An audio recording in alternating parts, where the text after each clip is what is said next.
अब हम डिस्कस करेंगे हीट कैपेसिटीज़ के बारे में।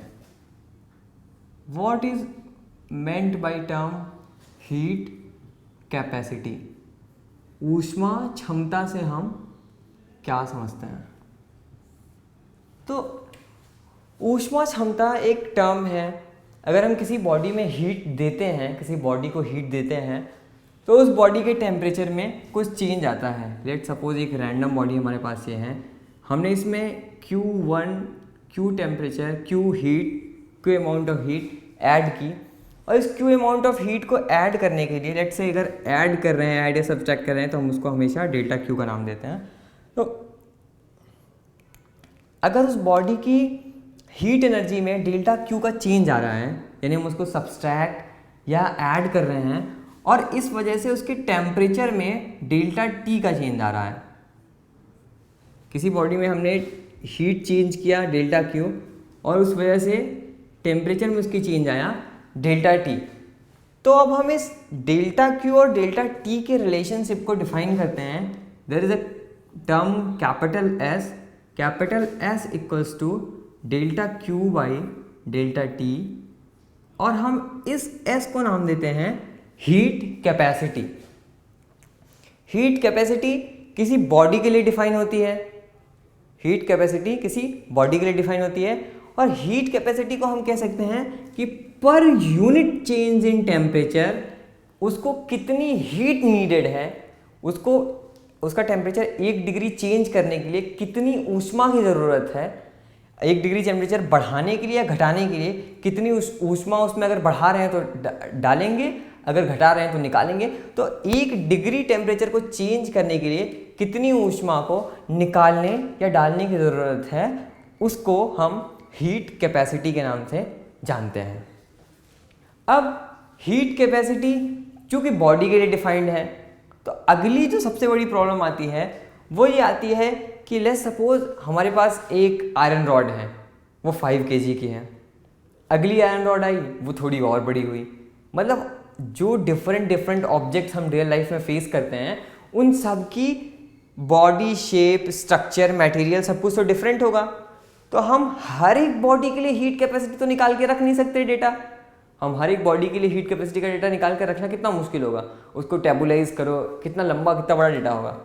तो हमने एक नई हीट कैपेसिटी डिफाइन की, that is specific heat capacity. Specific heat capacity क्या हुई? विशिष्ट ऊष्मा क्षमता। विशिष्ट ऊष्मा क्षमता के लिए हमने क्या किया कि अगर कोई बॉडी है, लेट से ये कोई बॉडी है, इस बॉडी का मास m है, तो हमने एक टर्म डिफाइन किया small s equals to capital S by m, that is delta Q divided by m delta T। अब ये S क्या है? S स्पेसिफिक हीट कैपेसिटी है। ये किसी मटेरियल के यूनिट केजी मास के लिए, कोई अगर ऑब्जेक्ट है, लेट से आयरन का बना हुआ ये है, तो 1 kg आयरन के लिए 1 डिग्री टेम्परेचर चेंज करने के लिए जितनी ऊष्मा की आवश्यकता होगी, उसको हमने नाम दिया आयरन की या लोहे की विशिष्ट ऊष्मा क्षमता। विशिष्ट ऊष्मा क्षमता क्या हुई? किसी भी बॉडी के 1 kg मास के लिए 1 डिग्री टेम्परेचर चेंज करने के लिए जो ऊष्मा की आवश्यकता हुई, उसको हमने स्मॉल s या विशिष्ट ऊष्मा क्षमता का नाम दिया। तो अगर हमें किसी भी बॉडी के लेट से Q निकालना है, तो Q को हम क्या कर सकते हैं? किसी बॉडी के लेट से कि एक मटेरियल है, उसको हमें 5 डिग्री गर्म करना है। एक मटेरियल है जिसका हमें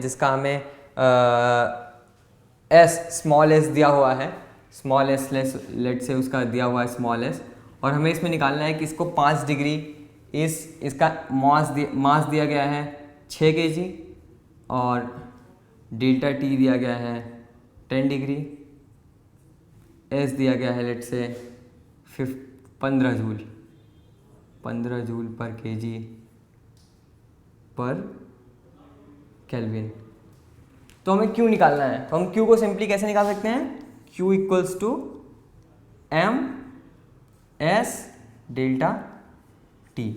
तो हमें मास पता है 6 kg into s 15 joule into delta T 10, यहाँ से हमारे पास 5 छक्का 90 900 जूल हमारे पास हीट आ गई। एस की एसआई यूनिट को हम देखेंगे, एस की एसआई यूनिट अगर हम देखना चाहते हैं, s Q upon m delta T है, क्यू की joule upon kg inverse mass के लिए इंटू केल्विन इनवर्स। तो ये हो गई हमारी एसआई यूनिट। स्मॉल एस की एसआई यूनिट ये हुई। कैपिटल एस की एसआई यूनिट हमने पिछली बार नहीं निकाली, तो हम उसको भी देख लेंगे। कैपिटल एस की एसआई यूनिट में एक केजी वाला टर्म नहीं आया, कैपिटल एस में एम नहीं होता है, तो कैपिटल एस एसआई यूनिट हुई वो जूल पर केल्विन हो गई। अब हमने देखा कि जब हम गैसेस को लेते हैं तो गैसेस का मास तो बहुत नेग्लिजिबल होता है, तो गैसेस के लिए या किसी और चीज़ के लिए हमने थोड़ा और स्पेसिफिक हुए और डिफाइन किया moles.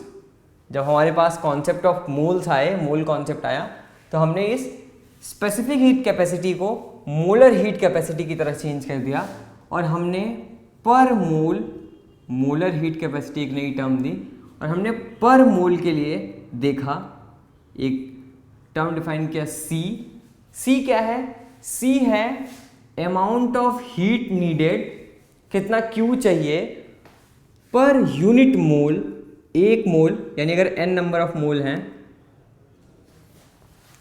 Let's molar heat capacity है क्या, मोलर ऊष्मा क्षमता क्या है।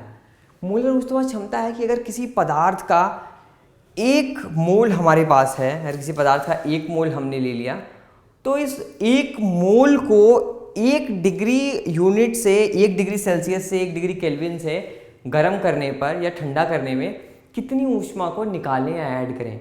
अगर ऊष्मा को ऐड कर रहे हैं तो टेम्परेचर बढ़ेगा, ऊष्मा को निकाल रहे हैं तो टेम्परेचर घटेगा। तो 1 मोल अमाउंट को 1 डिग्री सेल्सियस चेंज करने में कितनी ऊष्मा लगेगी, उसको हमने नाम दिया मोलर हीट कैपेसिटी की। तो molar heat capacity C, let's say कि हमारे पास n नंबर ऑफ मोल्स थे किसी चीज़ के, इसमें हमने Q amount of heat add किया और हमारा टेम्परेचर T जो है डेल्टा T से बढ़ गया, T बढ़ गया डेल्टा T से। तो हम क्या कहेंगे कि C इज इक्वल टू जो Q हमने ऐड या सब्सट्रैक्ट किया divided by N delta T। ये हमारे पास आ गई molar heat capacity. Molar heat capacity क्या आई, 1 मोल अमाउंट के लिए जो भी हम हीट नीडेड है उसके टेम्परेचर को 1 डिग्री बढ़ाने या घटाने के लिए, वो हमारे पास आ गई मोलर हीट कैपेसिटी।